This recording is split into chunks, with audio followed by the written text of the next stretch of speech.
Can decades of tensions with North Korea be washed away in just a few days at the Olympic Winter Games?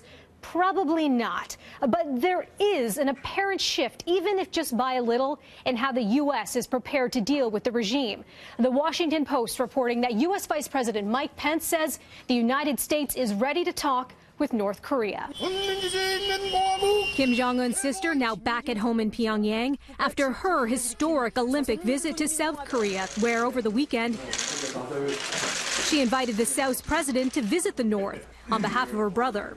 The apparent diplomatic progress comes as Pence, on his way home from the Games, hinted at the possibility of dialogue between the U.S. and North Korea, telling the Washington Post that it would likely happen after the proposed meeting between the two Koreas.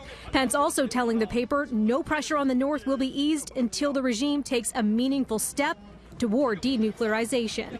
Reaction coming today from U.S. Secretary of State Rex Tillerson in Egypt. As to the Vice President's comments about potentially having talks and whether it's the start of a diplomatic process, I think it's too early to judge. As we've said for some time, it's really up to the North Koreans to decide when they're ready to engage with us in a sincere way, a meaningful way. President Barack Obama. Official portraits of the former president and First Lady Barack and Michelle Obama unveiled today at the Smithsonian's National Portrait Gallery. And there were a few laughs, too. I tried to negotiate less gray hair. I tried to negotiate smaller ears. Struck out on that as well. All right, so what's the point in paintings like these?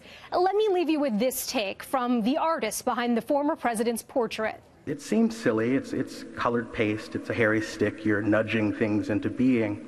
But it's not. I mean, this is consequential. This is who we as a society decide to celebrate. This is our humanity. This is our ability to say, I matter. I was here. The ability to be the first African-American painter, to paint the first African-American president of the United States is absolutely overwhelming.